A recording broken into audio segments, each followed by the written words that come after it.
During World War II, there was a strong possibility that Japan was going to invade Australia and New Zealand.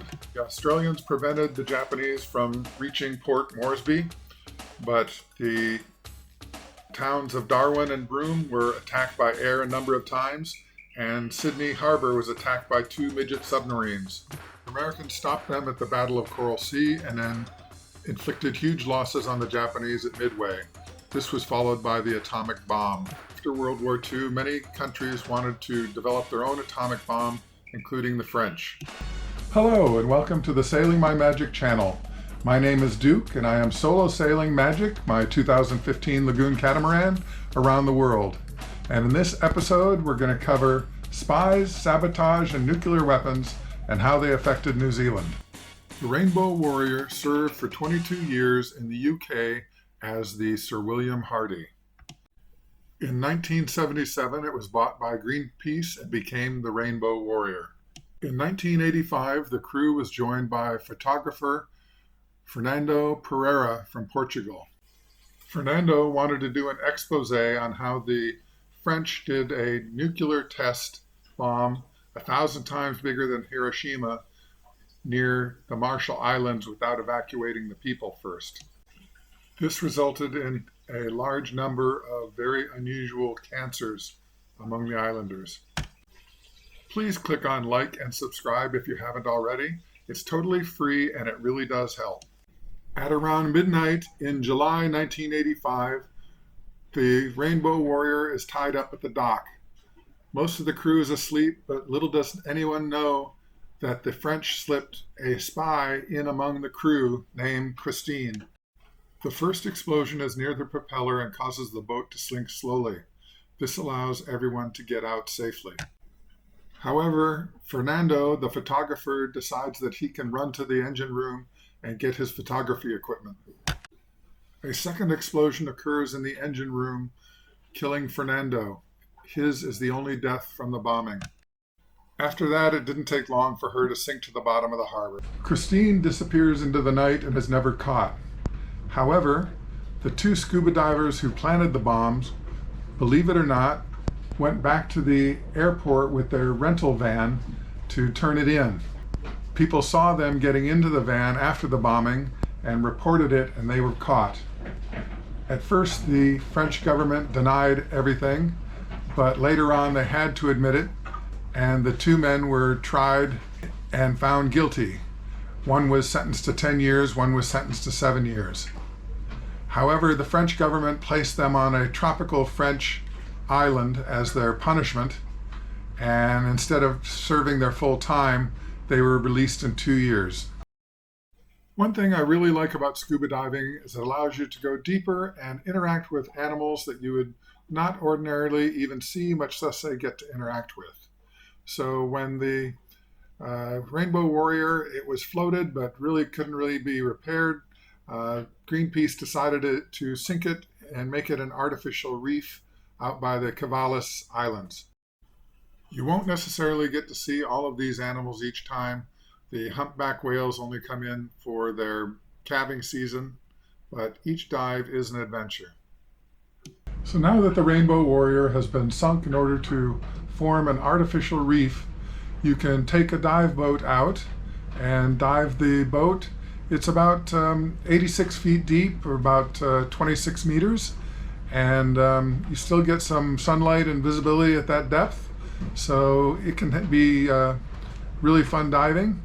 One of the interesting things, though, is this is now in a marine preserve, and most of this, by far, most of the footage is by Jen King and Chris Ware. When you go out with a dive master, they'll take you down, and then you need to orient yourself with the boat, which end is the stern and which end is the bow, and then you can begin to explore. There are some areas that you can carefully go through, but you do have to be careful you don't get snagged on anything, and always go with the dive buddy. You see the things that are in there, whether it's a ladder or a portal or bunk beds, all sorts of things. The open hatches. And of course, there's an abundance of sea life. The small fish hide inside the ship. And then you can go out on the deck, and it's almost like a little garden out there. There's a lot of stuff growing on there, different kinds of fish. I wish I was better at identifying the different kinds of fish. I know some of them, particularly the edible kind, but since this is a marine preserve, you can't catch or hunt them. These are called kingfish, or sometimes king mackerel, or yellowtail mackerel. They're all proper names for it, different areas. Very edible fish, and there was a ton of them there. This marine sanctuary had an abundance of fish and animals in it, which is good to see. Here's something you don't see every day. The guy's feeding a sea anemone to an eel, and the eel's eating right out of his hand. And more fish swimming by. Everything on a boat has a purpose. What does this do? It's like a big parking lot. There's some blue racers. They're pretty good to eat. At least they're called that in the Bahamas. And some more come by. Sea slug there. Again, I wish I could name more of these, but they're beautiful to see, and you can be down there and interact with them. Now, these are unusual fish. They almost look like a wrasse. Wrasse are fish that clean parasites off other fish. Again, here's these two white spots. I have no idea what they are, but they're a distinctive fish. More kingfish, the king mackerels. They have a distinctive fin on them too.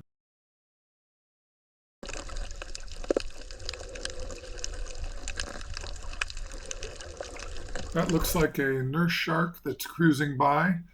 They have a long tail, but not as long as a thresher shark. Now coming back full circle from the beginning. During World War II, New Zealand took the heaviest losses of any of the armies. The US did prevent the invasion by the Battle of Coral Sea and the Solomons, as well as the Battle of Midway. But the unintended consequence was, even though we dropped the atomic bombs on Japan, we did testing at the Bikini Atoll just like the French did around the Marshall Islands. So the unintended consequence is that US warships cannot come into New Zealand waters at all. This is in part because US warships refuse to say whether they have nuclear weapons on board as part of a security precaution. And then here's a dolphin saying goodbye to us. YouTube looks at how many people have liked and subscribed to decide how many people get to see the video.